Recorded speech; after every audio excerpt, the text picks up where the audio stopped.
Hanımefendiler ve beyefendiler, bu gece Kapı dizisinin ilk bölümüne başlıyorum. İlk bölümünün kurgusu geldi ve ben artık dizi için tema yapmaya başlıyorum. Çok heyecanlı. Dizinin hikayesi hakkında size bir şeyler anlatacağım tabii ki. Tema bestelemekten bölümü tamamlayıp miksajına göndermeye kadar her şeyi adım adım anlatacağım. Bayağı güzel bir süreç. Tabii ki ilk yapmam gereken şey dizi için bir ana tema, yani jenerik tema oluşturmak. Bu konu hakkında biraz fikrim var. Hikayeyi okuduğumda ve bölümü izlediğimde kafamda bir şeyler canlandı. Şimdilik piyanoda bir melodi buldum. Bunun üzerine yürüyeceğim. Çünkü bu melodiyi yapımcıya dinlettim, yönetmene dinlettim ve hepsinden okey aldım. Ama bunu jenerik müziğinin bitmiş haline nasıl getireceğim? Adım adım yürüyelim bakalım. Bir jenerik teması yaparken mümkün olduğunca en basit melodilerle yürümeye çalışın. Çünkü bu her zaman işe yarar.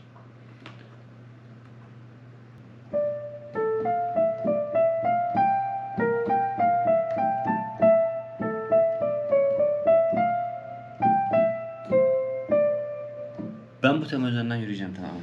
Bunu harmonize etmeye çalıştım. Fena da olmadı, güzel oldu.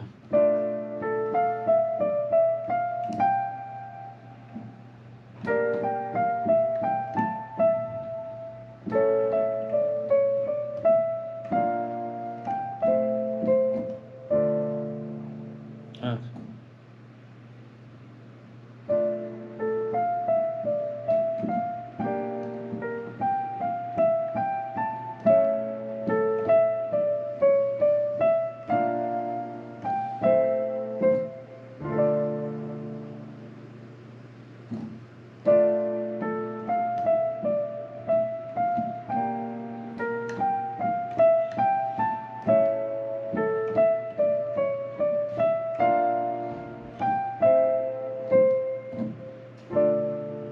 Tabii bunu nasıl geliştirip armonize edeceğim sadece akorlarla olmaz. Nasıl armonize edip işleyeceğimi de biraz düşünmem lazım.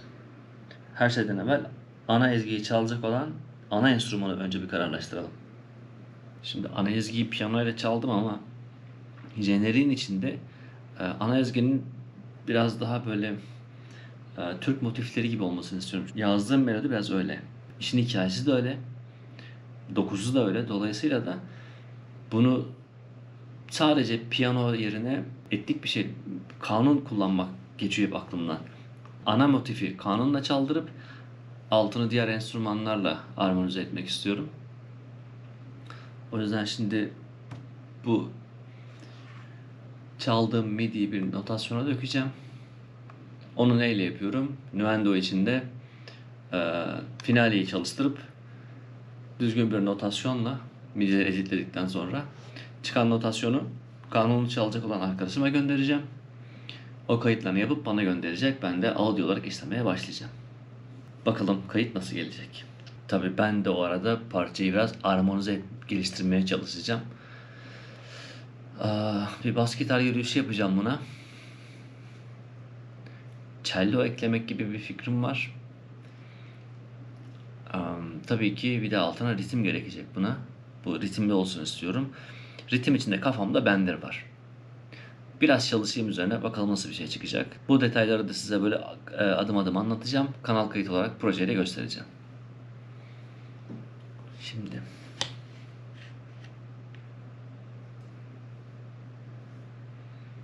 tamam. Şimdi biri sağ pan, diğeri de tam sol pan yapalım. Tamamız.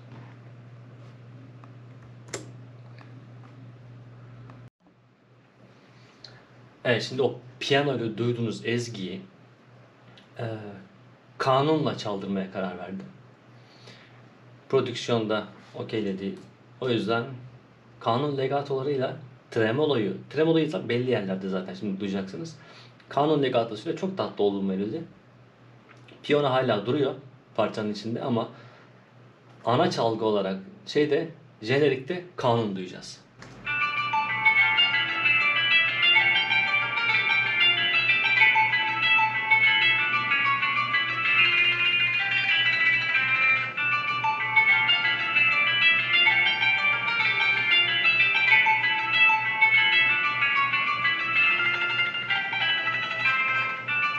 Bir de kanunun yanında ud var.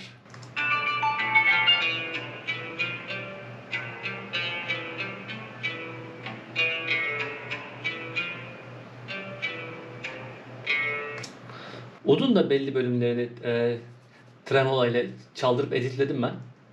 Aynı kanunda olduğu gibi. Kanunun tremolo çalan bölümlerini ud da yine unison olarak tremolo çalıyor.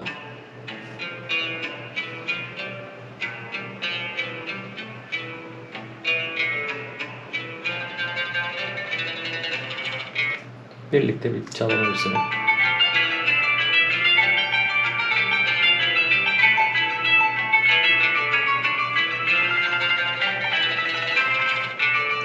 Her parçada olmazsa olmaz bas gitar tabii.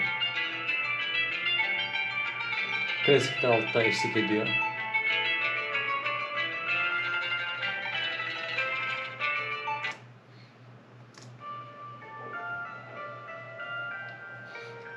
En ince frekanstan bir klasik gitar verdim altta. Kanunu da çok iyi destekliyor. Bir tane klasik gitarla FX kanalı yaptım.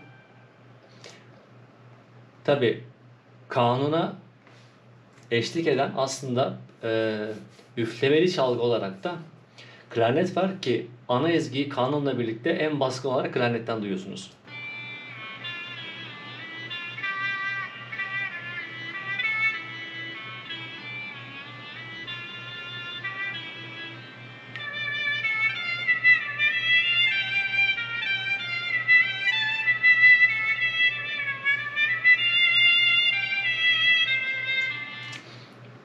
Benim yine parçalarımda olmazsa olmaz solo cello.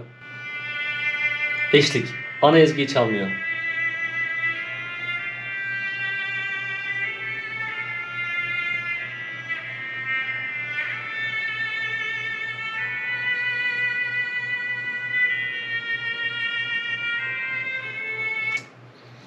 Ritim olarak da Bender kullanacağımı söylemiştim.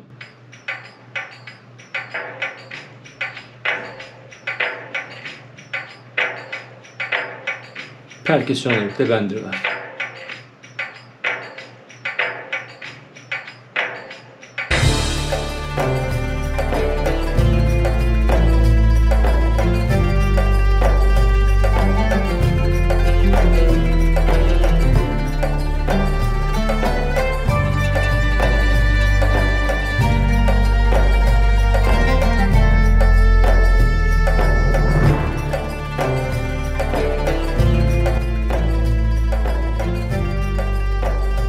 Jenerik müziğinde 2 dakika 26 saniye ile final yapmış oldu.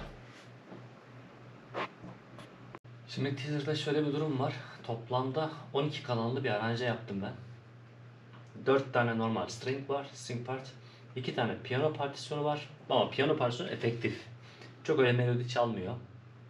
Asıl melodi piyano ile olmasına rağmen jenerikte ana tema olarak kullanacağım ama teaser'da da bunu kullanmayacağım. Bir tane brass kanalım var. Bakır üflemeliler crescendo ile ana ezgiye eşlik ediyor. Onun altında low string dediğim cello ve kontrbas ikilisinin mixed hali var. Bunlar da yine brass crescendo'lar, yani bakır üflemelilerin o crescendo ataklarına eşlik ediyorlar. Bunu duyurayım size. Şöyle bir şey.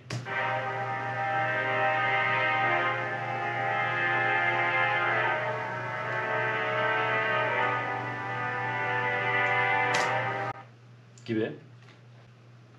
Hemen altında bahsettiğim low string, hani yaylıların bas frekansları var. Cello ve kontrbas. Yine crescendo.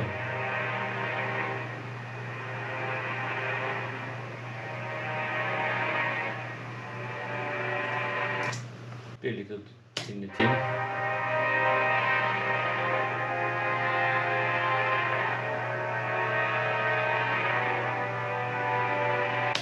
Burada crescendo'ların tam geçiş anlarını daha böyle punch yapmak için timpaninin de roll crescendo'sunu kullandım. O da tek başına şöyle bir şey.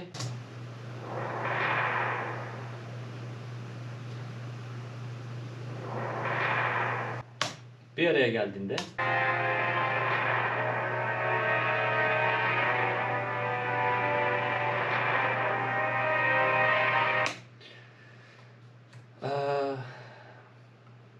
piyanoda yazdığım ana ezgiyi aslında burada solo cello çalıyor.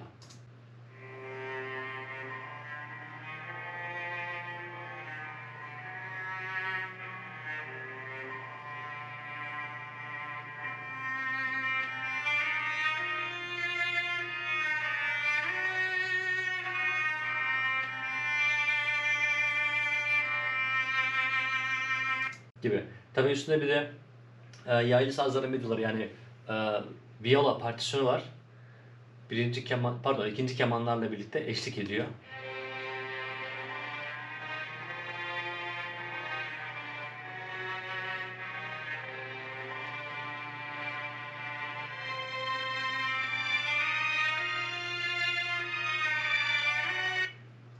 Gibi. Açılışı piyano ile birlikte efektif bir açılış halinde şöyle. Piyano sadece sunum yapıyor aslında. Ve altında etnik bir kadın vokal var.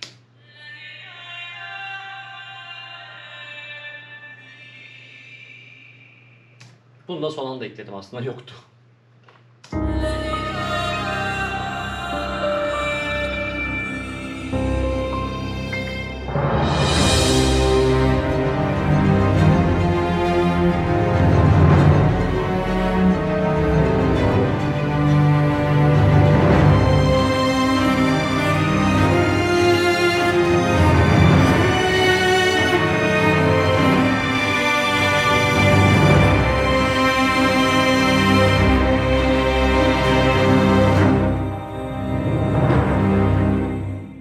Dizi için o kadar fazla sayıda track yapıyorum ki. Daha işin başındayız. 14 tane track hazırladım ben ilk bölüm için. Draması var, aksiyonu var vesaire. Tahmin ediyorum ki böyle 70 80 belki de 80'i rahat buluruz. Geçme ihtimali de var ama 10 bölüm için bence ortalama 80 tane track falan bitirmiş olacağız bakalım. Jenerik böyleydi. Ana temayı da anlattım size. Sonraki bölümde dram ve aksiyon sahneleriyle ilgili bir şeyler anlatacağım. Görüntüyü çok fazla veremiyorum çünkü daha henüz dizi yayınlanmadı ama gösterebildiğim kadar göstereceğim yine. Çünkü biliyorsunuz bunlar hem etik değil, yayınlanmadı dizi henüz, hem de telif kalabilirim belki. Takılmamak koşuluyla gösterebildiğim kadar sahnede göstereceğim. Öyle, şimdilik bu kadar. Bir sonraki videoda görüşmek üzere. Kalın sağlıcakla.